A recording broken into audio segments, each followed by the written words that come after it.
Hello friends, welcome to my channel. So in this video we will discuss the editorials of 25th and 26th. So 25th la vandirukra important articles, dual citizenship, we'll discuss this article, and adhe madri the issue around data localization will discuss this, plus added to it US strategy only meant to isolate China and solittu or article vandirukku. Geopolitical ana issue, what is the issue and Indo-Pacific region base panni rendu nations oda strategies enna nu solittu theriya varudhu indha article la. Indha article la kadha mari solran therinjikonga, which will be more than enough. And adhe madri guns, gas and technology nu solittu or article vandirukku. So this article is all about India-USA relationship. So we'll discuss this article. Plus adhe madri not fair, just or reasonable nu solittu or article vandirukku, which is all about preventive detention. So in the preventive detention வந்து misuse பண்றாங்க. So எப்படி misuse பண்றாங்க அப்படின்னு சொல்லிட்டு பார்த்தலாம். அவ்வளவுதான். சரியா? So சொல்ல போனோம்னா ரெண்டு ஆர்டிகல் தான் ரொம்ப அவசியம், and மற்ற ஆர்டிகல்ஸ் கதை மாதிரி தான் இருக்கும். So you need to know what is the opinion அப்படின்னு சொல்லிட்டு. And இன்னைக்கு that is 26 இன்னைக்கு வந்திருக்கிற important articles. இன்னைக்கு ரெண்டு ஆர்டிகல் நம்ம டிஸ்கஸ் பண்ணுவோம். One is with regards to Nota and the other one is with regards to counting birds together. That is State of India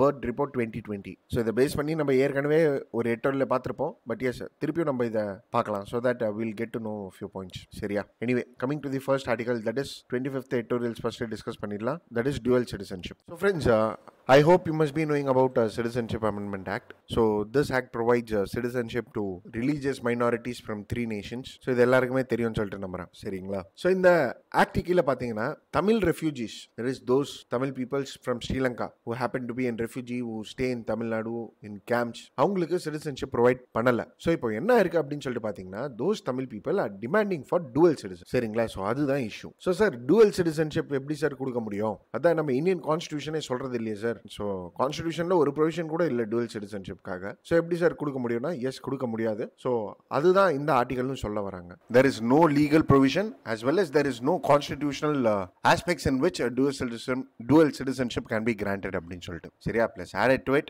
see one can argue, sir, there happens to be in overseas citizens of India அப்படின்னு சொல்லிட்டு. See, both the concepts are different. அதாவது overseas citizens of India and dual citizenship both are different. அதாவது இந்த overseas citizenship of India எப்படின்னா, see ஒரு person இருக்காரு, is eligible to become Indian citizen. சரியா? ஆனா அவர் இந்தியன் சிட்டிசன் கிடையாது, அவர் இன்னொரு நாட்டுடைய ஒரு சிட்டிசன் சொல்லிட்டு வச்சுக்கோங்க. ஸோ இப்போ அவர் வந்து இந்தியாவில் வந்து ஒர்க் பண்ணணும், but again is eligible to become an Indian citizen. ஆனால் அவர் இன்னொரு ஃபாரின் நேஷனல் சிட்டிசன் அப்படின்னு சொல்லும் போது நம்ம சிட்டிசன்ஷிப் ப்ரொவைட் பண்ண முடியாது இல்லையா? Because Indian constitution does not favour dual citizenship. Even there is no legal aspect with regarding to it. So இதுக்காக நம்ம என்ன பண்ணோம்னா ஓவர்சீஸ் சிட்டிசன் ஆஃப் இந்தியான்னு சொல்ற ஒரு கான்செப்ட் எடுத்துட்டு வந்தோம். வேர் நம்ம என்ன பண்ணோம்னா ஒரு இமிகிரேஷன் ஸ்டேட்டஸ் மாதிரி ஒரு ப்ரொவைட் பண்ணோம். That is for the foreign nationals of Indian origin. So அவருக்கு இந்த இமிகிரேஷன் ஸ்டேட்டஸ் ப்ரொவைட் பண்ண சொல்ல என்னன்னா அவர் வரலாம், இந்தியாவுக்கு வரலாம், இந்தியாவில் ரொம்ப நாள் கூட இங்க இருக்கலாம், and added to it he can work also here. But at the meantime அவருக்கு சில ரைட்ஸ் இருக்காது. That is, he will not have the right to vote, or he or she may not buy an agriculture land, he or she may not write UPSC. So இந்த மாதிரி நிறைய restrictions இருக்கு அவங்க மேல. But again அவங்களுக்கு என்ன advantage அப்படின்னு சொல்லிட்டு பாத்தீங்கன்னா மல்டிபிள் விசிட்ஸ் வந்துக்கலாம், they can do businesses over here. புரியுதுங்களா? ஸோ இதுதான் overseas citizen of India concept. So இதை வந்து நீங்க dual citizenshipோட நீங்க கம்பேர் பண்ண முடியாது. So this is what this article tries to say. That is no political rights is given to them. So இப்போ ஸ்ரீலங்கால இருந்து வந்திருக்காங்க அப்படின்னா உங்களுக்கு dual citizenship நம்ம எப்படி ப்ரொவைட் பண்ண முடியும்? Where the constitution and legal status are not there. So நம்ம ஃபாரின் நேஷனல்ஸுக்கே நம்ம ப்ரொவைட் பண்ணாத போது, அதாவது even though they are eligible, நம்ம எப்படி refugees are illegal migrants from ஸ்ரீலங்காவுக்கு வந்து இந்த மாதிரி சிட்டிசன்ஷிப் ப்ரொவைட் பண்ண முடியும்? சி ஃப்ரெண்ட்ஸ், அகைன் உங்களுக்கு இன்னொரு கான்செப்ட் தெரியணும். அதாவது என்னன்னா there is a difference between illegal immigrant or migrant or refugees. So refugees and illegal மைக்ரண்ட்டுக்கு பேஸ் பண்ணி உங்களுக்கு டிஃபரன்ஸ் தெரியணும். சி ஒரு மைக்ரண்ட்னா யாரு? ஒரு வேலிடான டாக்குமெண்ட் வச்சு இங்க வேலை செய்ய வர்றாருன்னு சொல்லிட்டு வச்சுக்கோங்களேன், அவர் வந்து மைக்ரண்ட். இப்போ இதே ஃபோர்ஜரி டாக்குமெண்ட் வச்சு அவர் இங்க வர்றாருன்னு சொல்லிட்டு வைங்களேன், அவர் வந்து இல்லீகல் மைக்ரண்ட். புரியுதுங்களா நான் சொல்றது? சரி, இப்போ ரெஃப்யூஜினா யாரு? இப்போ ரெஃப்யூஜினா ஒரு நாட்டில் இருக்கிறாங்க, ஆனா அங்க வந்து அவங்க டிஸ்கிரிமினேட்டட் செய்யப்படுறாங்க, அப்படி இல்லைன்னா அங்க ரொம்ப டார்ச்சருக்கு உள்ளாக்குறாங்க, ஹியூமன் ரைட்ஸ் வயலேஷன் நடக்குது அவங்களுக்கு மேல. ஸோ இந்த நாடே தேவையில்லடாப்பா சாமி அப்படின்னு சொல்லிட்டு வேற நாட்டுக்கு ஓடி வந்துடுறாங்க. ஸோ அவங்க தான் ரெஃப்யூஜிஸ். ஸோ ரெஃப்யூஜிக்கும் இல்லீகல் மைக்ரண்ட்டுக்கும் டிஃபரன்ஸ் இருக்கு. ஸோ இப்போ ஸ்ரீலங்கன் ரெஃப்யூஜிஸ் இருக்காங்க அப்படின்னு சொல்லிட்டு வைங்களேன், தென் இந்தியன் கவர்மெண்ட் ஆக்ஷன்ஸ் எடுத்திருக்காங்க. இதை பேஸ் பண்ணி நம்ம என்ன பண்ணிருக்கோம் அப்படின்னு சொல்லிட்டு பாத்தீங்கன்னா அவங்களுடைய ஸ்டே வந்து இங்க கம்ஃபர்டபுளாக வச்சிருக்கிறோம். பட் ஆனா problem is like most of them are regarded as illegal migrant. இதுதான் ஒரு problem. But again if they happen to be an refugee அப்படின்னு சொல்லிட்டு வைங்களேன், தென் அவங்களுடைய ஸ்டே இங்க கம்ஃபர்டபிள் பண்ணி கொடுக்குறோம். அண்ட் ஆடட் டு இட் நம்ம என்ன செய்யறோம்னா ஸ்ரீலங்கா கூட நம்ம பேசி இருக்கிறோம் ஸ்ரீலங்கன் கவர்மெண்ட் கிட்ட with a view point that these people can return back to Sri Lanka அப்படின்னு சொல்லிட்டு. See, the central government has been consistently favoring voluntary repatriation of refugees to Sri Lanka. அதாவது என்னன்னா ஸ்ரீலங்கால சிச்சுவேஷன் ப்ராப்பராக இருக்கிற பட்சத்தில் இங்கிருந்து எப்போ தோணுதோ உங்களுக்கு எப்போ தேவையோ அப்போ நீங்க ஸ்ரீலங்காவுக்கு போய்க்கலாம். புரியுதுங்களா? ஸோ இப்போ ரெஃப்யூஜிஸாக இருக்கிறாங்களா, அவங்க இப்போ ரெஃப்யூஜி கேம்ப்ல தான் இருப்பாங்க, அங்கே தான் நம்ம அம்யூனிட்டிஸ்லாம் ப்ரொவைட் பண்ணுறோம். ஸோ இப்போ இந்த ரெஃப்யூஜிஸ்னா அவங்கள இங்கே வச்சிருக்க முடியாது இல்லையா, அவங்களும் அவங்களோட லைவ்லிவுட் பார்க்கணும் இல்லையா. ஸோ இங்கே லைவ்லிவுட் ஆப்பர்ச்சுனிட்டிஸ்க்காக அவங்க எவ்வளோ தான் சீக் பண்ணுவாங்க. அண்ட் இது வரையும் இல்லாமல் இங்கேயும் they have to face many challenges. So அப்படி இருக்கிற பட்சத்தில் இந்தியன் கவர்மெண்ட் என்ன பண்ணுறாங்கன்னா ஸ்ரீலங்கன் கவர்மெண்ட் கிட்ட பேசி நாங்கள் திருப்பியும் இவங்கள அனுப்புகிறோம் அப்படின்னு சொல்கிறாங்க. அண்ட் இங்கே இருக்கிறவங்கள ஃபோர்ஸும் பண்ணல நம்ம. What the central government suppose it's like voluntary repatriation. அதாவது உங்களுக்கு எப்போ தேவையோ when you find comfortable you can leave India அப்படின்னு சொல்லிட்டு தான் நம்ம சொல்றோம். புரியுதுங்களா? so this is for refugees. ஆனா illegal migrants-க்கு அப்படி கிடையாது. So I hope you got the point. So this article tries to say that, see, dual citizenship status for Sri Lanka is not something which is new. This has been demanded by Tamil Nadu in 2016 itself. So இதுக்கு முன்னாடியே கேட்டிருக்காங்க. But ஆனா நம்ம constitution provision எதுவுமே கிடையாது. And even citizenship amendment act இப்போ கொடுத்திருக்கிற citizenship amendment act does not permit dual citizenship. So நம்ம என்ன சொல்றோம், அங்க persecuted minorities-ஆக இருக்கிறாங்க அப்படின்னு சொல்ற பட்சத்தில் அங்கிருந்து இவங்க இங்க ஓடி வந்துட்டாங்கன்னா தான் இவங்களுக்கு சிட்டிசன்ஷிப் ப்ரொவைட் பண்ணப்படும். ஸோ இப்போ இந்தியன் சிட்டிசன்ஷிப் அந்த persecuted minority நம்ம கொடுத்துட்டோம்னு சொல்லிட்டு வைங்களேன், then particular person has to like compromise the citizenship of the other nation. புரியுதுங்களா? இப்போ பாகிஸ்தான்ல இருந்து ஒருத்தர் வந்துட்டாரு அப்படின்னு சொல்லுவீங்களா, either he should be citizen of Pakistan or either he should be citizen of India. That is even under citizenship amendment act. So அப்படி இருக்கிற பட்சத்துல எப்படி dual citizenship ப்ரொவைட் பண்ண முடியும்? புரியுதுங்களா? So இந்த ஆர்டிகல் என்ன சொல்றாங்கன்னா, see, what we need to do is like we need to treat refugees in a humane manner. அதாவது அவங்கள ப்ராப்பராக ட்ரீட் பண்ணணும். ஏன்னா ரெஃப்யூஜி பேஸ் பண்ணி நம்ம கிட்ட ரூல்ஸ் அண்ட் ரெகுலேஷன்ஸ் ப்ராப்பராக இல்லை. அண்ட் இது வரையும் இல்லாம ஸ்ரீலங்கன் ரெஃப்யூஜிஸை கூட நம்ம இல்லீகல் மைக்ரண்டாக பார்க்குறோம். So இந்த ஸ்ரீலங்கன் ரெஃப்யூஜிஸையே நம்ம illegal மைக்ரண்டாக பார்க்குறோம்னா then they cannot enjoy the benefits. So இப்படி இருக்கிற பட்சத்தில் even the government should have a refugee policy, should consider these. So this article tries to say, see, government என்ன பண்ணலாம் அப்படின்னு சொல்லிட்டு பாத்தீங்கன்னா, it is like they can provide overseas citizenship status to Sri Lankan people or to the refugees. So இப்போ யாராவது ஒரு refugees இருக்காங்க, ஸ்ரீலங்காவுக்கு போக விருப்பமே இல்லை, இங்கே தான் நான் இருப்பேன், இங்கே தான் நான் படிப்பேன், இங்கே தான் நான் சம்பாதிப்பேன் அப்படின்னு சொல்ற பட்சத்தில் நம்ம என்ன பண்ணலாம்னா இந்த overseas citizenship status உங்களுக்கு ப்ரொவைட் பண்ணலாம். See friends, added to it, please have a note that இந்த overseas citizenship status வந்து it is not applicable to Pakistan and Bangladesh, but it is applicable to Sri Lanka. So உங்களுக்கு ஒரு long term visa நம்ம கொடுக்கலாம். So இப்படி கொடுத்துட்டாலே 95,000 refugees இருக்கிறாங்க தமிழ்நாட்டில், அவங்கள வந்து நம்ம ரெகுலரைஸ் பண்ணிடலாம். அண்ட் அப்படியும் இல்லை நாங்க திருப்பியும் போனோம் அப்படின்னு சொல்லிட்டு விருப்பப்படுறவங்கள எஸ் தாராளமாக நாங்க திருப்பி அனுப்பலாம். புரியுதுங்களா? So this is what the government can do. So the government can favour voluntary repatriation. அதாவது மக்களாகவே, அதாவது ரெஃப்யூஜியே நான் ஸ்ரீலங்காவுக்கு போயிடுறேன் அப்படின்னு சொல்ற ஒரு பட்சத்தில் நம்ம திருப்பி அனுப்பி வைக்கலாம். அப்படி இல்லையா அவங்களுக்கு இந்த ஓசிஐ நம்ம எக்ஸ்டெண்ட் பண்ணலாம். So this issue is prevailing for the past 30 years and the government can take steps like this அப்படின்னு சொல்லிட்டு பேசுறது தான் இந்த ஆர்டிகல். ஃபைன்.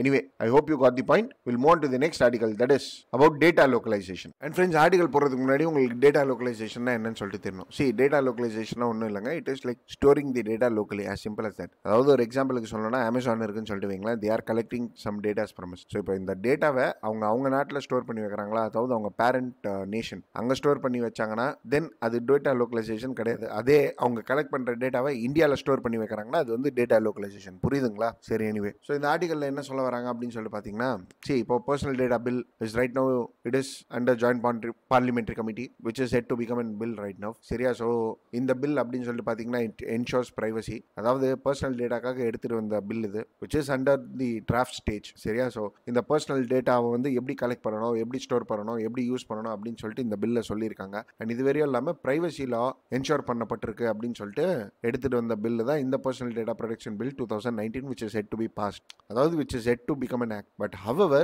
இதில் பேஸ் பண்ணி நிறைய கிரிட்டிசிசம் இருக்கு. என்னென்ன மாதிரி கிரிட்டிசிசம் அப்படின்னு சொல்லிட்டு பார்த்தீங்கன்னா, ஸ்டேட் கவர்மெண்ட் நினைச்சாங்கன்னா பைபாஸ் பண்ணிடலாம். அண்ட் இது வரையும் இல்லாமல் ஸ்டேட்ஸ் மேலே ஒரு ப்ராப்பர் செக்ஸ் அண்ட் பேலன்சஸ் இல்லை. ஸ்டேட் நினைச்சாங்கன்னா எந்த டேட்டாஸ் வேணாலும் கலெக்ட் பண்ணிக்கலாம் ஈஸியாக. அண்ட் இது வரையும் இல்லாமல் டேட்டா ப்ரொடெக்ஷன் அத்தாரிட்டி அப்படின்னு சொல்லிட்டு அப்பாயிண்ட் பண்ண போகிறாங்க இந்த பில் மூலியமாக ஒரு பாடி. அந்த பாடியோடைய ஸ்ட்ரக்சர் அண்ட் அவங்க ஒர்க்கிங் ப்ராசஸஸ்ல நிறைய ஃப்ளா இருக்கு அப்படின்னு சொல்லிட்டு கிரிட்டிசிசம்லாம் இருக்கு. பட் ஆத்தர் இங்க என்ன சொல்றாருன்னா, one thing which many do not consider is like data localization. So அதான் நான் சொன்ன மாதிரி டேட்டா லோக்கலைசேஷன்னா storing the data locally. So என்ன சொல்ல வர்றாருன்னா, இந்த பிடிபி பில் அப்படின்னு சொல்லிட்டு பார்த்தீங்கன்னு வைங்களேன், தென் பர்சனல் டேட்டா வந்து நீங்கள் இந்தியாவில் ஸ்டோர் பண்ணணும். At the mean time there is also provisions for storing data outside India அப்படின்னு சொல்லிட்டு சொல்ல வர்றாரு ஆத்தர்.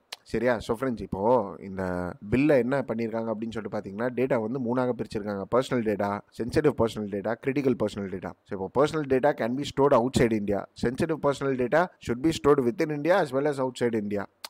அதாவது அவங்க அவுட் சைடு எடுத்துகிட்டு போய் ஸ்டோர் பண்ணணும்னா இந்தியாவிலும் ஸ்டோர் பண்ணணும். Plus added to it they need to have approval from the authority. Critical personal data வந்து அவங்க ஸ்டோர் பண்ண முடியாது வெளிநாட்டில். புரியுதுங்களா? ஸோ இதுலேருந்து என்ன தெரிய வருது அப்படின்னு சொல்லிட்டு பார்த்தீங்கன்னா, it is only critical personal data which batch for data localisation. And மற்ற டேட்டாஸ் வந்து நீங்கள் எடுத்துகிட்டு போகலாம். And of course yes, Srikrishna committee recommendations was given with regards to personal data. So இந்த கமிட்டி வந்து இந்த மாதிரி 3 டேட்டாவாக பிரிங்க அப்படின்னு சொல்லிட்டு ரெக்கமெண்டேஷன்லாம் கொடுக்கல. இது கவர்மெண்டோட ஒரு ஓடி இனிஷியேட்டிவ். ஸோ இந்த ஆர்டிகல் என்ன சொல்ல வராங்க அப்படின்னு சொல்லிட்டு பார்த்தீங்கன்னா, இப்போ இருக்கிற லாஸ் வந்து லாஸ்ட் இயர் சுப்ரீம் கோர்ட் ஒரு verdict வந்திருக்கு. That is in Puttaswamy vs union of India case where the supreme court has mentioned that privacy happens to be an fundamental right அப்படின்னு சொல்லிட்டு. ஸோ இப்போ இந்த மாதிரி டேட்டாலாம் நீங்கள் ப்ரொடெக்ட் பண்ணீங்கன்னா தென் பிரைவசி லாவும் என்ஷோர் பண்ணப்படுது. Privacy as a fundamental right is also என்ஷோர்டுன்னு சொல்லிட்டு சொல்ல வராங்க. சரியா? ஸோ இப்போ ஒரு கொஸ்டின் ஒன்று ரைஸ் ஆகும். அதாவது என்னன்னா, டேட்டா லோக்கலைசேஷன் ஏன் எடுத்துகிட்டு வரணும்? அதாவது அவங்க வெளிநாட்டிலே ஸ்டோர் பண்ணிட்டு போகிறாங்க டேட்டாவை, இல்லை வெளிநாட்டிலும் ஸ்டோர் பண்ணிங்க இங்கேயும் ஸ்டோர் பண்ணிக்க போகிறாங்க.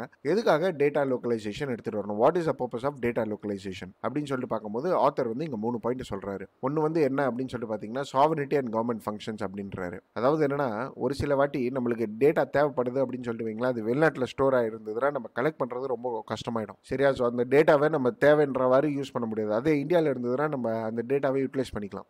ஸோ கவர்மெண்ட் ஃபங்க்ஷன்ஸ் ஈஸியாக நடக்கும். புரியுதுங்களா? And the second point is like economic benefits இருக்குது அப்படின்னு சொல்லிட்டு நம்ம சொல்லலாம். ஸோ இப்போ இந்த டேட்டா வந்து இங்கே ஸ்டோர் பண்ணுறோன்னா, அதாவது ஒரு லோக்கல் இன்ஃப்ராஸ்ட்ரக்சர் கிரியேட் பண்ணுவாங்க.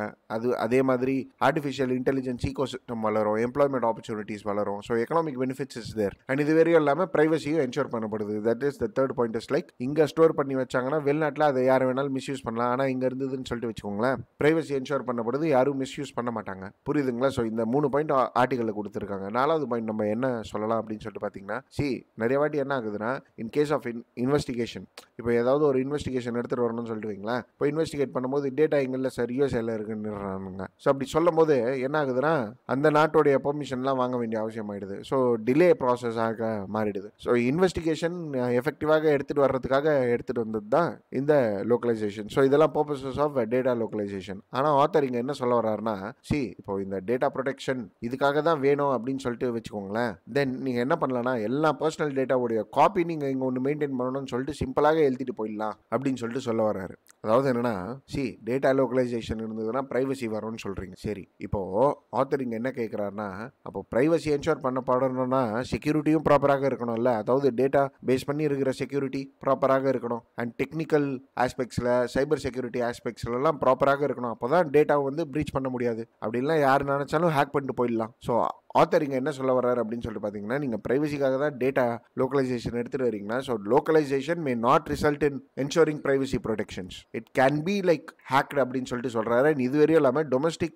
ஏரியாஸில் வந்து நீங்கள் டேட்டாவை வந்து ஸ்டோர் பண்ணி வைக்கிறீங்கன்னா டொமஸ்டிக் சர்வேலன்ஸை ஈஸியாக ஹேக் பண்ணிட்டு போவாங்க. புரியுதுங்களா? ஸோ செக்யூரிட்டி என்ஷோர் பண்ணிட்டு நீங்கள் டேட்டா லோக்கலைசேஷன் எடுத்துகிட்டு வந்தால் பரவாயில்ல, இதுக்கு நீங்கள் வெளிநாட்டிலே வச்சுக்கலாம் அப்படின்னு சொல்லிட்டு சொல்ல வராரு ஆத்தர். இது வரையும் இல்லாமல் இந்தியாவில் இப்போ தான் நீங்கள் பிரைவசி லாவே எடுத்துகிட்டு வரீங்க. இது வரையும் இல்லாமல் இப்போ நீங்கள் பார்த்தீங்கன்னு வைங்களா, யூரோப்பியன் யூனியன்ஸ்லாம் ஜிடிபிஆர் இருக்குது. That is general data protection regulation. அது வந்து ரொம்ப ஸ்ட்ரிஞ்சென்ட்டாக இருக்குது. ஸோ அந்த மாதிரி ஏதாவது இருந்து நீங்கள் இங்கே டேட்டாவை ஸ்டோர் பண்ணி வைங்க அப்படின்னு சொன்னால் பரவாயில்ல. சரி, added to it this article tries to சே, இப்போ நம்ம சென்சிட்டிவ் டேட்டா அப்படின்னு கூட சொல்கிறோம். அதாவது அட்மினிஸ்ட்ரேஷன் பர்பஸ்க்காக நம்ம சென்சிட்டிவ் டேட்டாவும் வச்சிருக்கோம், கிரிட்டிக்கல் டேட்டாவையும் வச்சிருக்கோம். ஸோ அந்த டேட்டாவை ஏன் அவங்க இந்தியாவிலேருந்து வெளியே எடுத்துகிட்டு போய் ஸ்டோர் பண்ண போகிறாங்க? புரியுதுங்களா? ஸோ வெளியே ஸ்டோர் பண்ணால் தப்பு இல்லை.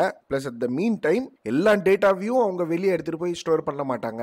ஸோ இப்போ இருக்கிற பார்லிமெண்டரி கமிட்டி இருக்கு இல்லையா, they should analyse in depth with regards to data localisation provisions so that the privacy of the individual is ensured அப்படின்னு சொல்லிட்டு பேசுறது தான் இந்த ஆர்டிகல். புரியுதுங்களா? ஸோ டேட்டா லோக்கலைசேஷன் என்னன்னு சொல்லிட்டு கேட்கலாம் யூபிஎஸ்சி ப்ரிலிம்ஸில், ஆர் ஈவன் ஃபார் மெயின்ஸ் நீங்கள் இந்த பாயிண்ட்ஸ்லாம் யூட்டிலைஸ் பண்ணிக்கலாம். சரிங்களா? So that's it with regard to this article. We'll move on to the next article now. That is a US strategy only meant to isolate China. Friends, இந்த article என்ன சொல்ல வராங்க அப்படின்னு சொல்லிட்டு பார்த்தீங்கன்னா, USA Indo Pacific strategy reports நிறைய வாட்டி launch பண்ணுறாங்க. ஒரு ரிலீஸ் பண்ணுறாங்க. அண்ட் இந்த மாதிரி ரிலீஸ் பண்ணுற ரிப்போர்ட்ஸ் வாட் டஸ் இட் டிபிக்ஸ் அப்படின்னு சொல்லிட்டு பார்த்தீங்கன்னா யூஎஸ்ஏ என்ன ஸ்ட்ராட்டஜி எடுத்துகிட்டு வர போகிறாங்க இண்டோ பசிபிக் ரீஜனில் அப்படின்னு சொல்லிட்டு டிபிக் பண்ணோம். ஆனால் அந்த ரிப்போர்ட்ஸை once we go through then அதில் யூஸ் பண்ணியிருக்கிற டேர்ம்ஸ் அப்படின்னு சொல்லிட்டு பார்த்தீங்கன்னா லேமேனான term like for example free, fair, reciprocal அப்படின்னு சொல்லிட்டுலாம் வேர்ட்ஸ் எல்லாம் யூஸ் பண்ணுறாங்க அவங்களுடைய ரிப்போர்ட்டில். ஆனால் what is the concrete strategy of USA அப்படின்னு சொல்லிட்டு தெரியல. அண்ட் இது வரையும் இல்லாமல் ஒரு ஹோலிஸ்டிக் வியூவாக எடுத்து பார்த்தோன்னா they want to curb China in Indo Pacific region அப்படின்னு வரையும் தெரியுது. அதாவது என்னன்னா USA with integrating with Australia, India, Japan they want to isolate China. இதுதான் இந்த ரிப்போர்ட்ஸோடைய ஒரு அப்ஜெக்டிவாகவே தெரியுது. அண்ட் இதுவரை இல்லாமல் நல்ல பெரிய பெரிய டாக்குமெண்ட்ஸாக ரிலீஸ் பண்றாங்க. அது எல்லாமே லேமனாக தான் இருக்குது. அதாவது ஒரு கன்கிரீட் ஆக்ஷனே எதுவுமே தெரியல. அண்ட் ஆர்டிகல்ல என்ன சொல்ல வராங்க அப்படின்னு சொல்லிட்டு பாத்தீங்கன்னா அதாவது இந்த ஆர்டிகல்ல Chinese influence in Indo Pacific ரீஜனை நீங்க கப் பண்ண முடியாது அப்படின்னு சொல்லிட்டு சொல்ல வராங்க. ஸோ இப்போ யூஎஸ் கவர்மெண்டோடைய ரிப்போர்ட்ஸ்ல அண்ட் யூஎஸ் கவர்மெண்ட்டுக்கு இருக்கிற பிரச்சனையே என்னன்னா சைனாவுடைய one belt one road initiative. இப்போ சைனா பாத்தீங்கன்னா one belt one road initiative வந்து கிட்டத்தட்ட 70க்கும் மேல நேஷன்ஸ் கூட சைன் பண்ணிருக்கு. ஸோ இவங்க சைனீஸ் வந்து one belt one road initiative எதுக்காக எடுத்துட்டு வராங்கன்னா they do not want to be dependent upon the westernised nations like US. And அவங்க புது மார்க்கெட் கிரியேட் பண்ண பாக்குறாங்க. ஸோ வெஸ்டர்னைஸ்டு நேஷன்ஸ்க்கே நம்ம ட்ரேட் பண்ணணும்னு அவசியம் இல்லை. நம்ம வெளிநாட்டு இன்னும் வெளியே நிறைய பேருக்கு நம்ம ட்ரேட் பண்ணி நம்ம சம்பாதிக்கலாம்னு சொல்லிட்டு பாக்குறாங்க like Africa, Asia, Latin America and for that instance even Asia for that matter. So சைனாவுடைய ஃபோக்கஸ் வந்து வெஸ்டர்னைஸ் நேஷன்ஸ்ல இருந்து மாறி மற்ற நேஷன்ஸ் கிட்ட இருக்கு. அண்ட் சைனா இதுக்காக அதிகமாக ஸ்பெண்ட் பண்றாங்க கூட. Even closer ally like Saudi Arabia they are a part of one belt one road initiative and they are showing cooperation with one belt one road initiative. And China பயங்கரமாக invest பண்றாங்க எல்லா நேஷன்ஸ்லயும் other than westernised nations. So இந்த scale of Chinese investment அப்படின்னு சொல்லிட்டு பாக்குறீங்கன்னு வைங்களேன், it is very huge. So US government என்னதான் இந்த மாதிரி ஸ்ட்ராட்டஜிஸ் எடுத்துட்டு வந்தாலும், என்னதான் அவங்க இண்டோ பசிபிக் ரீஜன்ல ஸ்பெண்ட் பண்ணாலும், என்னதான் உங்களுடைய opinions like integrating with Nations like India, Japan இப்படி இருந்தாலும் சைனீஸ் இன்வெஸ்ட்மெண்ட்டுக்கு ஈடு பண்ண முடியாது. they cannot match Chinese investment அப்படின்னு சொல்லிட்டு மீன் பண்ண வராங்க. பிளஸ் ஆடட் டு இட் இப்போ யூஎஸ்ஏ உடைய பாலிசிஸ் அப்படின்னு சொல்லிட்டு பாத்தீங்கன்னா கூட அமெரிக்காஸ் ஃபர்ஸ்ட் அப்படின்னு சொல்லிட்டு இருக்கு. அதாவது என்னன்னா நாங்க பணத்தை இன்னொரு நாட்டில் போட வேண்டிய அவசியம் எங்களுக்கு இல்லை, நாங்க எங்க டொமஸ்டிக் மார்க்கெட்டை தான் ஃபர்ஸ்ட் நாங்க கன்சிடர் பண்ணுவோம் அப்படின்னு சொல்ற மாதிரி ஒரு ஆட்டிடியூட் இருக்கு யூஎஸ்ஏக்கு. ஸோ இந்த attitude plus added to it the huge investment with China's tries to bring, இதெல்லாம் பார்க்கும்போது சைனீஸ் டாமினன்ஸ் தெரிய வருது. Plus added to it this article tries to talks about military thing. So என்ன சொல்ல வராங்கன்னா இப்போ யூஎஸ்ஏ இருக்குன்னு வைங்களேன், அவங்க சைனீஸ் இன்வெஸ்ட்மெண்ட்டை மேட்ச் பண்ண முடியல. ஸோ அதனால அவங்க என்ன பேசுறாங்கன்னா democratic values, transparency, human rights அப்படின்னு சொல்லிட்டு பேசுறாங்க. இந்த மீன்ஸ்ல ரிலேஷன்ஷிப்பை டெவலப் பண்ண பார்க்கறாங்க. பிளஸ் அந்த மீன் டைம் யூஎஸ்ஏ இன்வெஸ்ட்மெண்ட் எடுத்துட்டு வரல அப்படின்னு சொல்லிட்டு நம்ம சொல்ல முடியாது. இன்வெஸ்ட்மெண்ட் எடுத்துட்டு வராங்க. ஆனா அவங்க எடுத்துட்டு வர இன்வெஸ்ட்மெண்ட் எப்படி இருக்குன்னா மிலிட்டரி கிளைம்ஸ் கூட இருக்கு.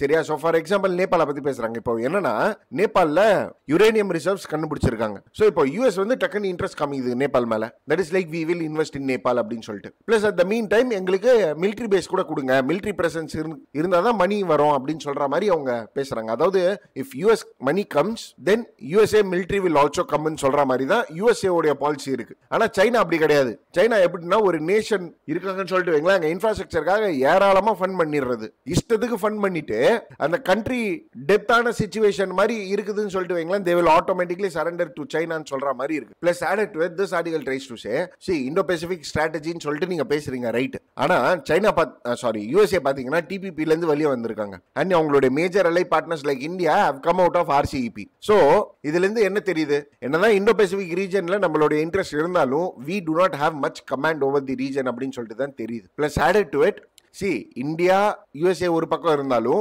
ஆஸ்திரேலியா ஜப்பான் இருக்காங்களே சார் நீங்க கேட்டீங்கன்னா, இப்போ ஆஸ்திரேலியாவும் சைனாவும் ஒரு பார்ட்னர்ஷிப் அக்ரிமெண்ட் ஒன்று எடுத்துட்டு வந்திருக்காங்க. அண்ட் ஜப்பான் கூட ஃபுல் யூஎஸ் ப்ராஜெக்ட்ஸை வந்து அப்ரூவ் பண்றது இல்ல இம்ப்ளிமெண்ட் பண்றதுக்காக. ஸோ இந்த குவாடினேஷன்ஸ், அதாவது QUAD குவாட்ரிலேட்டரல் அலையன்ஸ்னு வாங்க, இதுல 4 நேஷன், இந்த 4 நேஷன் கிட்டே ஒத்துமை இல்லை இண்டோ பசிபிக் ரீஜனை பேஸ் பண்ணி. Then how will it will curb China அப்படின்னு சொல்லிட்டு ஆத்தர் இங்க கொஸ்டின் கேட்கிறாரு. அண்ட் இதுவரையும் இல்லாம ஸ்ட்ராட்டஜியே ஒழுங்காக இல்லையே. there is no proper strategy to contain China. ஆனா இன்டென்ஷன் இருக்கு, that is to contain China. So என்ன சொல்ல வர்றாருன்னா India should look into this and ஒரு கார்ப்பரேஷன் கொடுக்கிறதுக்கு முன்னாடி it need to analyze properly. So what is the stance of the nation அப்படின்னு சொல்லிட்டு பேசுறது தான் இந்த ஆர்டிகல். புரியுதுங்களா? ஸோ இந்தோ பசிபிக் ரீஜன் அங்க வந்து சைனாவை கப் பண்ணணும். ஆனா சைனாவை கப் பண்றது ரொம்ப கஷ்டம். ஏன்னா ஒத்துமை இல்ல, இன்வெஸ்ட்மெண்ட் அவன் லெவலுக்கு நீங்க எடுத்துட்டு வர முடியாது. அண்ட் ஒரு நேஷனோட policy will not be favorable for the other nation சொல்றது தான் இந்த ஆர்டிகல். புரியுதுங்களா? ஸோ இதுக்கு மேல இந்த ஆர்டிகல்ல பேசுறதுக்கு ஒண்ணும் இல்லை. we'll move on to the next article, that is gun, gas and technology. So friends, இந்த ஆர்டிகல் என்ன சொல்ல வராங்க அப்படின்னு சொல்லி பார்த்தீங்கன்னா, இப்போ ட்ரம்ப் இந்தியாவுக்கு வந்திருக்காரு அண்ட் நிறைய அவுட்கம்ஸ் நம்ம எக்ஸ்பெக்ட் பண்ணலாம். But anyway India US relationship அப்படின்னு சொல்லிட்டு பார்த்தீங்கன்னா இட் ஹாஸ் பீன் லைக் ஒரு பாசிட்டிவ் நோட்டில் தான் இருக்குது அப்படின்னு சொல்லிட்டு பேசுறது தான் இந்த ஆர்டிகல். சரியா? ஸோ ஸ்டார்டிங்கில் என்ன சொல்ல வராங்க அப்படின்னு சொல்லிட்டு பார்த்தீங்கன்னா, இப்போ ரீசெண்டாகவே 4 வாட்டி கிட்டத்தட்ட மீட் பண்ணிட்டாங்க 2 பேரும் அப்படின்றாங்க. ஒன்று வந்து இப்போ ரீசெண்டாக அதே மாதிரி யுனைடெட் நேஷன் ஜெனரல் அசம்பிளியில், G7ல, G20ல, ஸோ இந்த மாதிரி ஃபோரம்ஸில், அதாவது இந்த மாதிரி ஃபோரமோடைய சைட்லைனில் எப்பவுமே மீட் பண்ணின்னு இருக்காங்க 2 நேஷனுடைய லீடர்ஸ் அப்படின்னு சொல்லிட்டு சொல்ல வராங்க. Plus added to it 2 nation அப்படின்னு சொல்லிட்டு பார்த்தீங்கன்னா both nations are against terrorism and இது வரையும் இல்லாம both nations have issues with maritime security. So இதுக்காக அவங்க நிறைய அக்ரிமெண்ட்ஸ்லாம் சைன் பண்ணியிருக்காங்க. அதாவது against to ensure maritime security and against international terrorism. So one is Limoa and the other one is like COMCASA. So Limoa na it's like it gives access to both the countries to access the military facilities. சரியா? So refueling and replenishmentsக்காக தான் use பண்ணலாம். But again இப்போ military facilities இருக்குன்னு சொல்லிட்டு வைங்களேன், அந்த military facilities வந்து both the nations can utilize. For example, அதாவது எக்ஸாம்பிளோட சொல்லணும்னா, இப்போ நம்ம இந்தியன் ஃபிளைட் ஒன்று இருக்கு, ஃபைட்டர் ஜெட் ஒன்று இருக்குன்னு சொல்லிட்டு வைங்களேன், தென் ரீஃபியூல் பண்ணணும் அப்படின்னா யூஎஸ் உடைய மிலிட்ரி பேஸ்ல போயிட்டு நம்ம ரீஃபியூல் பண்ணிக்கலாம் இந்த லிமோவா கீழ. புரியுதுங்களா? So both the nation has the access ரீஃப்ளூயிங்காக. அண்ட் இது வரையும் இல்லாம we have a COMCASA agreement also. So COMCASA வந்து ஒரு technology cooperation in defence sector base பண்ணி எடுத்துட்டு வந்திருக்கிற ஒரு அக்ரிமெண்ட். ஸோ இதுல என்ன அப்படின்னு சொல்லிட்டு பாத்தீங்கன்னா, ஹை எண்ட் செக்யூரிட்டி எக்யூப்மெண்ட்ஸ், அதாவது communication equipments will be installed in the military platforms. சரியா? ஸோ ஃபார் எக்ஸாம்பிள் இப்போ வாக்கி டாக்கி இருக்குன்னு சொல்லிட்டு வைங்களேன், தென் அந்த வாக்கி டாக்கியில் நம்ம பேசுறது வந்து ட்ரேஸ் பண்ணிடலாம். ஆனால் அண்டர் திஸ் கோம்காசா என்னன்னா, இந்தியா யூஎஸ்க்கு நடுவில் ஏதாவது ஒரு கம்யூனிகேஷன் நடக்குதுன்னு சொல்லிட்டு வைங்களேன், அது வந்து ஹை எண்ட் செக்யூரிட்டி மூலியமாக பேசப்படும், வேற no one can misuse it அப்படின்னு சொல்ற மாதிரி. ஸோ எதெல்லாம் யூஎஸ் ஆரிஜின் பேஸ்டு சிஸ்டம்ஸ் இருக்கோ அதுல இந்த மாதிரி ஹை எண்ட் டெக்னாலஜி யூட்டிலைஸ் பண்ணி கம்யூனிகேஷன் டிரான்ஸ்ஃபர் பண்றது வந்து ரொம்ப செக்யூர்டாக வச்சிருப்பாங்க. ஸோ இதுதான் கோம்காசா. So both the nations have signed a COMCASA and LEMOA agreement. And இது வரையும் இல்லாம India happens to be a major defense partner. சரியா? ஸோ நம்ம வந்து STA 1 ஸ்டேட்டஸ் கொடுத்துருக்காங்க USA. So STA 1 ஸ்டேட்டஸ்னா see it is like a status where nations can use dual use technology. And இது வரையும் இல்லாம national security and chemical and biological weapons வந்து ஈஸியாக trade பண்ணிக்கலாம் USA கூட. சரியா? So India is not a member of NSG, that is nuclear supplies group. In spite of India not being a member of NSG, நம்மளுக்கு STA 1 status கொடுத்துருக்காங்க, where we can trade biological weapons, chemical weapons and other weapons with USA. சரியா? Dual use technology goods கூட நம்ம use பண்ணலாம். Dual use டெக்னாலஜினா see those technology goods which is utilized for military as well as for civilian purposes. சரியா? So இந்த மாதிரி இருக்குங்க. So இந்த 3 தெளிவாக தெரிஞ்சு வச்சுக்கோங்க. One is LEMOA, COMCASA, that is COMCASA, and the other one is like STA 1. And இது வரையும் இல்லாம trade between the nation is like high. So நம்ம two-way trade பண்ணின்னு இருக்கோம். And it is said that India happens to be the largest purchaser of liquefied natural gas from USA. And வரப்போற காலங்கள்ல இது இன்னும் இன்க்ரீஸ் ஆகும் அப்படின்னு சொல்லிட்டு கூட நம்ம சொல்லலாம். ஸோ இது வந்து எப்படின்னா செக்யூரிட்டி ஃப்ரண்ட்ல அண்ட் எக்கனாமிக் ஃப்ரண்ட்ல அப்படின்னு சொல்லிட்டு பாத்தீங்கன்னா, USA happens to be the 5th largest foreign direct investor in India. So FDIல பார்த்தீங்கன்னா 5th லார்ஜஸ்ட் நேஷன் வந்து USA. அண்ட் இது வரையும் இல்லாமல் இந்தியன் எக்கானமியில் US கம்பெனிஸ் டைவர்ஸ் ஃபீல்டில் இருக்கிறாங்க, aviation, agriculture, health, education, insurance அப்படின்னு சொல்லிட்டு. அண்ட் இது வரையும் இல்லாமல் நிறைய US ஃபர்ம்ஸுக்கு இந்தியா தான் ஒரு ஃபேவரபிள் டெஸ்டினேஷன் அப்படின்னு சொல்லிட்டு நம்ம சொல்லலாம். And it is also vice versa that Indian companies are also investing in USA. So ஒரு பக்கம் இன்வெஸ்ட்மெண்ட் நம்ம எடுத்துட்டு வரோம். அண்ட் இது வரையும் இல்லாமல் சர்வீஸ் செக்டர் பேஸ் பண்ணி நம்ம நிறைய பேர் வந்து இந்தியன் டயஸ்போரா இருக்கிறாங்க USAல. And it is said that two-way trade அப்படின்னு சொல்லிட்டு பார்த்தீங்கன்னா $500 billion வரைக்கும் போகிறதுக்கான பொட்டன்ஷியல் இருக்குதான் in the coming years. That is approximately by 2030. சரிங்களா? ஸோ எக்கானமிக்கல் ஆஸ்பெக்ட்ஸ்ல கூட பாத்தீங்கன்னா நல்லா இருக்கு. Plus added to it both the nations have sign many agreements. Plus added to it energy and defence happens to be the major sector, two promising sector when it comes to USA and India அப்படின்னு சொல்லிட்டு சொல்ல வராங்க. So நம்ம பார்த்த மாதிரி liquefied natural gas energy source வந்து USA இந்தியாவுக்கு. So நம்ம 6th largest பையர் USA கிட்ட இருந்து லிக்விஃபைட் நேச்சுரல் கேஸ். அண்ட் இது வரையும் இல்லாம our country has invested in our companies are invested in shale gas sector in US. So oil, gas, energy efficiency, renewable sources of energy, இதெல்லாம் நம்ம நல்ல partners ஆக இருக்கிறோம். அதாவது energy sector and defence sector அப்படின்னு சொல்லிட்டு பார்க்கும்போது நம்ம 2+2 டைலாக் எடுத்துட்டு தான் வரோம். நம்ம strategic dialogue 2+2 dialogue. So which is linked with defence technology and trade initiatives, DTTI அப்படின்னு நம்ம டிஃபென்ஸ் டெக்னாலஜி அண்ட் ட்ரேட் இனிஷியேட்டிவ்ஸ்ல 2+2 டைலாக்ஸ் பேஸ் பண்ணி நம்ம எடுத்துட்டு வரோம். வேற டிஃபென்ஸ் எக்யூப்மெண்ட்ஸ் நிறைய நம்ம பை பண்ணிட்டு இருக்கோம் USA கிட்ட இருந்து. அண்ட் நம்ம பிரைவேடைஸ்டு, அதாவது டிஃபென்ஸ்ல பிரைவேட் செக்டர்ஸ் கூட ரோல் பிளே பண்றாங்க அப்படின்னு சொல்ற பட்சத்தில் US கம்பெனிஸ்க்கு இது ஒரு நல்ல opportunity. And added to it there are also potential which is available like robotics, artificial intelligence, e-vehicles. So இதெல்லாமே வந்து எமர்ஜிங் செக்டர். ஸோ என்ன சொல்ல வராங்கன்னா USA கூட நம்ம நல்ல டீல்ல இருக்கிறோம். அண்ட் இது வரையும் இல்லாம எமர்ஜிங் செக்டர்ஸ் நிறைய இருக்குது like artificial intelligence for that matter. So இது எல்லாமே வந்து ஒரு ஃப்ரூட்ஃபுல்லான ஒரு அவுட்கம் கொடுக்கணும் அப்படின்னு சொல்லிட்டு தான் டொனால்ட் ட்ரம்ப் இந்தியாவுக்கு வந்திருக்கிறாரு அப்படின்னு சொல்லிட்டு பேசி முடிக்கிறது தான் இந்த ஆர்டிகல். புரியுதுங்களா? எனிவே ஃப்ரெண்ட்ஸ், இந்த ஆர்டிகல்ல பாத்தீங்கன்னா நம்ம 3 பார்த்த மாதிரிங்க. LMOA, COMCASA and STA1. இது வரையும் இல்லாம energy, defence, then economical aspects. புரியுதுங்களா? ஸோ இந்த பாயிண்ட்ஸ்லாம் நீங்க எழுதிக்கலாம். added to it நம்ம நெகட்டிவ் பாயிண்ட்ஸ் கூட இருக்கு. நெகட்டிவ் பாயிண்ட்ஸ் என்ன அப்படின்னு சொல்லிட்டு பாத்தீங்கன்னா, ஃபர்ஸ்ட் ட்ரேட் ஒழுங்காக நடக்கிறது இல்ல, மார்க்கெட் ஆக்சஸ் நம்ம ஒழுங்கா கொடுக்கறது இல்லன்னு சொல்லிட்டு US ப்ளேம் பண்றாங்க. டெவலப்பிங் நேஷன் ஸ்டேட்டஸ்ல போட்டுட்டாங்க நம்மள, அதாவது டெவலப்பிங்ல இருந்து டெவலப்டு நேஷன் ஸ்டேட்டஸ்ல போட்டுட்டாங்க. சரிங்களா? இது வரையும் இல்லாம ஜெனரலைஸ்டு சிஸ்டம் ஆஃப் ப்ரெஃபரன்ஸ்ல நம்மளுடைய பேர் இல்ல. ஃபைன். ஸோ இதெல்லாமே வந்து negative points which we have already discussed. சரிங்களா? ஸோ பாசிட்டிவ் நெகட்டிவ் பேசிட்டீங்கனாலே இந்தியா US ரிலேஷன்ஷிப் முடிஞ்சு போச்சு. Fine. Anyway we'll move on to the next article, that is 26th editorial, counting birds together. இந்த article பாத்தீங்கன்னு வைங்களேன், ஜெனரலைஸ்டான ஆர்டிகல் தாங்க. So nothing much specific to talk about this article, but yes நான் இதோட glimpse வரையும் டக்கு டக்குன்னு கொடுத்துறேன். So state of Indian birds reports was recently launched. So குஜராத்தில் போன் கன்வென்ஷன் நடந்திருக்கு.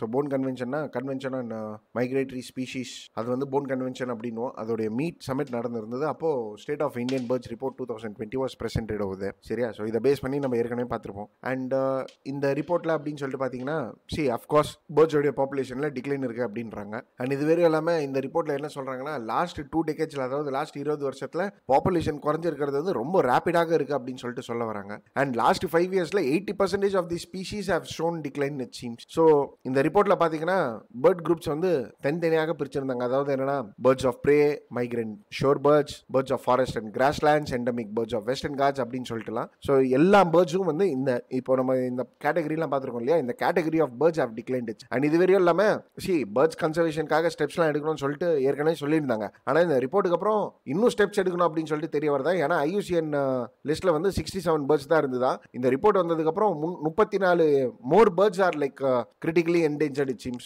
which makes the number to 101 it seems. But however it doesn't mean that என்ன சொல்றது, ஒரு நெகட்டிவ் சென்ஸ் தான் இந்த ரிப்போர்ட் காமிக்குது அப்படின்னு சொல்லிட்டு இல்ல.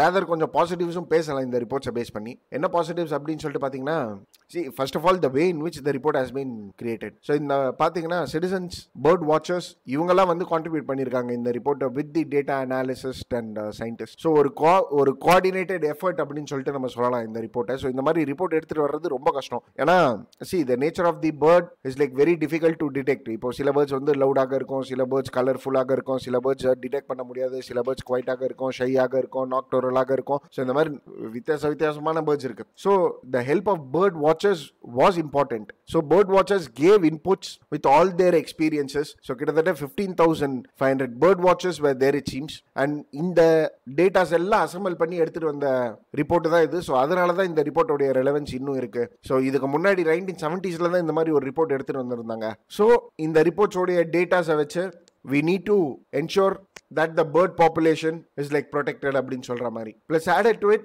இந்த ரிப்போர்ட் இருக்கு இல்லையா, இது வந்து ஒரு ஓப்பன் டேட்டா ரிப்போர்ட். அதாவது நீங்க கூட போய் இப்போ வேணும்னா இந்த ரிப்போர்ட்ஸை பார்க்கலாமா. ஸோ UPSC ப்ரிலிம்ஸ்ல கேட்க மாட்டாங்க ரிப்போர்ட்ஸ்ல இருந்து, பட் எஸ் வேணும்னா பார்த்துக்கலாம். ஸோ பப்ளிக் டொமைன்லயும் அவைலபிளாக இருக்கு. வேற this is an intention of the reports to make this report more transparent. சரியா? So bird should be protected அப்படின்னு சொல்லிட்டு பேசுறது தான் இந்த ஆர்டிகல். ஸோ ஃப்ரெண்ட்ஸ், இந்த ஸ்டேட் ஆஃப் பேர்ட்ஸ் ரிப்போர்ட்டை பேஸ் பண்ணி நம்ம ஏற்கனவே ஆர்டிகல்ஸ் டிஸ்கஸ் பண்ணியிருக்கோம். சரியா? That is before 2 days I think. And அதில் நான் ஒரு 4 பேர்ட்ஸ் பேசியிருப்பேன். ஸோ வெஸ்டர்ன் காட்ஸில் இருக்கிற எண்டமிக் பேர்ட்ஸ் வரையும் பார்த்துக்கோங்க, கேட்கறதுக்கான வாய்ப்பு இருக்கு. சரியா? ஏன்னா கிரிட்டிக்கலி என்டேஞ்சர்டாக இருக்கிறாங்க. அண்ட் இந்து ஆர்டிகலில் அதை ஸ்பெசிஃபிக்காக மென்ஷன் பண்ணியிருந்தாங்க லீட் ஆர்டிகலில். So it is quite important for us to have a check on it. Anyway that's it with regard to this article. Will move to the next article now, that is more psychological than an empowering voter option. So this article is all about Nota. Friends, Nota na none of the above option. சரியா? So I hope you must be be knowing. So என்ன சொல்ல வராங்க அப்படின்னு சொல்லிட்டு பார்த்தீங்கன்னா, Delhi assembly எலெக்ஷனில் ரீசெண்டாக NOTA option இருந்திருக்கு. ஸோ 2013-15 இப்போ ரீசெண்டாக நடந்த 2020 எலெக்ஷன்ஸ், இதுவரை இல்லாமல் லோக்சபா 2014-2019 எலெக்ஷன்ஸ், இதெல்லாம் நோட்டா ஆப்ஷன்ஸ் இருந்திருக்கு. அண்ட் டெல்லி அப்படின்னு சொல்லிட்டு பார்த்தீங்கன்னா அது வந்து ஒரு urban centre and it reflects India அப்படின்னு சொல்லிட்டு நம்ம சொல்லலாம். அண்ட் டெல்லியில் நோட்டா ப்ரிஃபரன்ஸ் அப்படின்னு சொல்லிட்டு பார்த்தீங்கன்னா it is less than the national average அப்படின்னு சொல்லிட்டு சொல்ல வராங்க. ஸோ எத்தனை பர்சன்டேஜ் அப்படின்னு சொல்லிட்டு பார்த்தீங்கன்னா 0.6%. அதாவது 2013-15-20 ஸ்டேட் லெவல் எலெக்ஷன்ஸில் பார்த்தீங்கன்னா 0.63, 0.39, 0.46. அதாவது நோட்டா ஆப்ஷன்ஸ் இவ்வளோ தான் இருக்குது. 0.5% தான் இருக்குதா நோட்டா ஆப்ஷன்ஸ். அண்ட் லோக்சபா எலெக்ஷன்ஸில் அப்படின்னு சொல்லிட்டு பார்த்தீங்கன்னா கூட 0.5% தான் இருக்குது அப்ராக்சிமேட்லி. அதாவது when it comes to Delhi. So national average விட கம்மியாக இருக்குது. சரி, அண்ட் மற்ற கான்ஸ்டிடுவன்சிஸில் சரி டெல்லி இந்த மாதிரி இருக்குது ரைட்டு. மற்ற கான்ஸ்டிடுவன்சிஸில் அப்படின்னு சொல்லிட்டு பார்க்கும்போது ஆர்டிகல் என்ன சொல்கிறாங்கன்னா 2013 2015 இந்த 2 வருஷத்தில் நீங்கள் கம்பேர் பண்ணி பார்த்தீங்கன்னா நோட்டா யூட்டிலைசேஷன்ஸ் ஹேவ் ரெடியூஸ்டு. அதாவது பீப்புள் ப்ரிஃபரிங் நோட்டாஸ் ஹேவ் ரெடியூஸ்ட் அப்படின்னு சொல்லிட்டு சொல்ல வராங்க. ஸோ ஆவரேஜாக சொல்ல போனோம்னா 200 பேரில் ஒருத்தர் தான் நோட்டா வந்து சூஸ் பண்ணுறாங்க,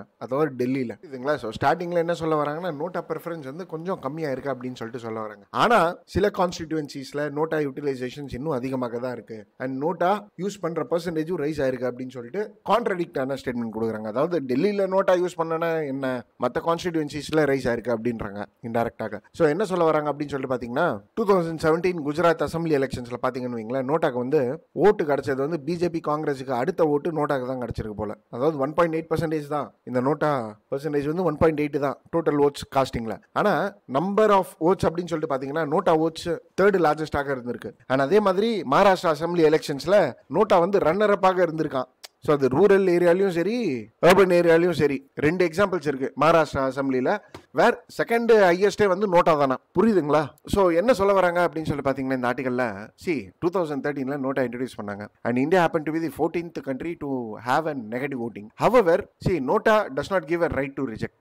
அதாவது ரைட் டு ரிஜெக்ட்னா இப்போ நோட்டா இருக்குன்னு சொல்லிட்டு வச்சுக்கோங்க, நோட்டா ஆப்ஷன்ஸ் இருக்கு. இப்போ எல்லாருமே வந்து ஓட்டு போடுறாங்க, 100 பேர் ஓட்டு போடுறாங்க. 100 பேர் ஓட்டு போடுறதுல 99 பேர் நோட்டாக தான் சூஸ் பண்ணியிருக்காங்க. ஒரே ஒரு கேண்டிடேட்டுக்கு ஒரு ஓட்டு வீந்திருக்குன்னு சொல்லிட்டு வைங்களேன். தென் அந்த ஒரு கேண்டிடேட் தான் வின்னர், அந்த ஒரு ஓட்டு தான் வேலிடேட் ஆகும். மற்ற 99 ஓட்டுலாம் வேஸ்ட் தான்.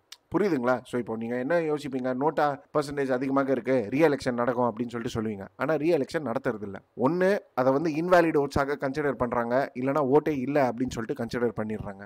புரியுதுங்களா? ஸோ இதுலேருந்து நம்ம என்ன சொல்லலாம்னா ரைட் டு ரிஜெக்ட் கொடுக்கப்படல நோட்டா மூலியமாக அப்படின்னு சொல்லிட்டு தெரிய வருது. But anyway it doesn't mean that இதோடைய ஒரு பாசிட்டிவ், அதாவது பாசிட்டிவ் இம்பாக்டே இல்லை அப்படின்னு சொல்லிட்டு நம்ம சொல்ல முடியாது.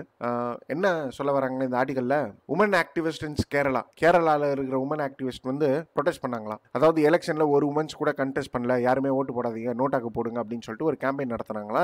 It proved to be quite successful. And இது வரையும் இல்லாமல் தமிழ்நாடுல கூட சில youth group campaign for NOTA to vote against corruption. So நோட்டாவுடைய அட்வான்டேஜஸும் இருக்குது, even though it does not have a right to reject. So experts எல்லாம் என்ன சொல்றாங்க அப்படின்னு சொல்லிட்டு பார்த்தீங்கன்னா நோட்டா ஆப்ஷன்ஸ் வந்து அதிகமாக மக்கள் சூஸ் பண்ணியிருக்காங்களா, தென் ரீ எலெக்ஷன் நடத்துங்க அப்படின்றாங்க. அதாவது அதிகமான மக்கள்லாம் எப்படின்னா விக்டரி மார்ஜினை பேஸ் பண்ணி சூஸ் பண்ணுங்கன்றாங்க. ஃபார் எக்ஸாம்பிள் 100 பேர் இருக்காங்க, அதுல ஒரு கேண்டிடேட்டுக்கு 30 ஓட்டு, இன்னொரு கேண்டிடேட்டுக்கு 15 ஓட்டு, நோட்டாவுக்கு 20 ஓட்டு இருக்குன்னு சொல்லிட்டு வச்சுக்கோங்களேன். இப்போ இவர் ஜெயிச்சது வந்து 15 ஓட்டில் தான் ஜெயிச்சிருக்காரு, ஆனால் நோட்டாக்கே 30 ஓட்டு கிடச்சிருக்கு, ஒரு 20 ஓட்டு கிடச்சிருக்கு. ஸோ விக்டரி மார்ஜினை பேஸ் பண்ணி யூ கன்சிடர் ரீ எலெக்ஷன் சொல்லிட்டு எக்ஸ்பர்ட்ஸ் சொல்றாங்க. புரியுதுங்களா? But it does not mean that the right to reject is not followed. It is followed in few states also. For example Maharashtra state election commission 2018 ஒரு order ஒன்று pass பண்ணாங்க. And இந்த ஆர்டர்ல என்ன எடுத்துட்டு வந்தாங்க அப்படின்னு சொல்லி பார்த்தீங்கன்னா if at all in case நோட்டாவுக்கு வந்து ஒரு ஹையஸ்ட் ஷேர் கிடைச்சிருச்சு அப்படின்னு சொல்லிட்டு வைங்களேன், then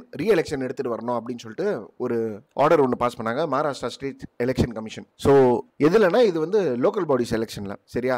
and even Haryana went a step further in 2018. வேற அவங்க என்ன சொன்னாங்க அப்படின்னு சொல்லிட்டு பார்த்தீங்கன்னா இப்போ நோட்டா என்ற ஒரு ஆப்ஷன் வந்து அதிகமான மக்கள் வந்து சூஸ் பண்ணாங்க அப்படின்னு சொல்லிட்டு வைங்களேன், தென் ரீ எலெக்ஷன் நடத்துங்க.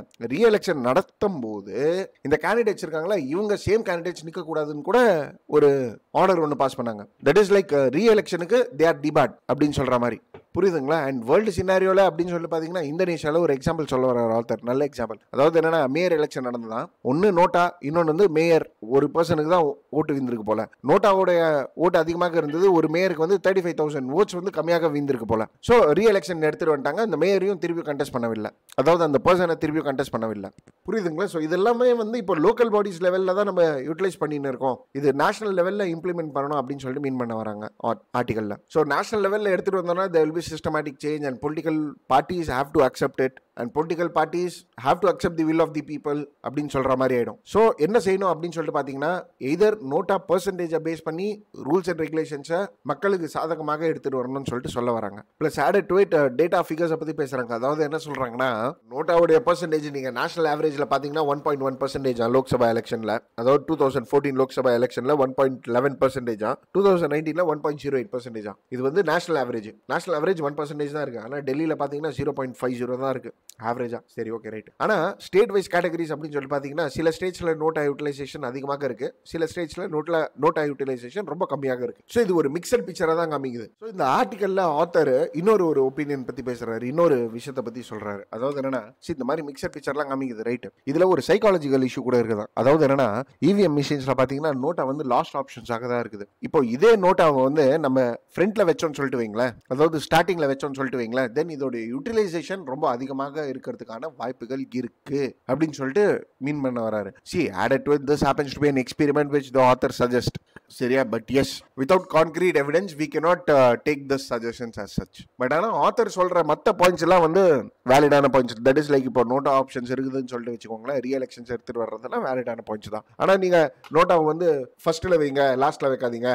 சைக்காலஜிக்கல் இம்பாக்ட்ஸ் இருக்கும், but the nature of the people as such has to be analyzed before bringing in these sort of things. புரியுதுங்களா? Anyway, that's it with regard to this article, guys, and that's it for today. சரிங்களா? So thank you friends, thank you for watching.